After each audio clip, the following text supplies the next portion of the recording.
Şamaxinkada yanacaq doldurma məntəqəsində epilepsiya xəstəsi olan sürücü ürək tutmasının özünü itirib yerə yıxılıb.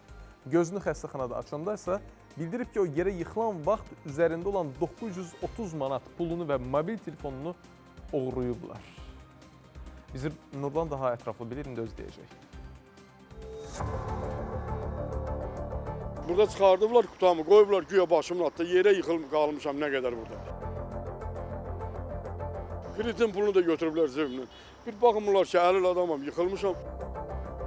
62 yaşlı müsahibim deyir ki, Bakının Binəqədi rayonunda yerləşən yanacaq doldurma məntəqəsində soyğunçuluğa məruz qalıb. Hadisə günü isə o maşında tək olub. Müsahibim epilepsiyadan əziyyət çəkdiyi üçün tez-tez huşunu itirir. Elə hadisə günü də huşunu itirib. 5 saatdan sonra özünə gəlib. Dediyinə görə həmişə həyat yoldaşı ilə birgə avtomobil idarə edilmiş. Hadisə günü kredit ödəmək üçün onun cibində pul olub. Qan cibində burada telefon olub, bax bu cibimdə telefon olub. Bax bu cibimdə də ağzı sepilidir. Burada ödəniş eləməli idim. Elə bil o rezinlər var ya, pulu bağlayırlar. Cibə qoyulanda nə tər qatdıysan. 370 manat bir qat tanıqlı idi.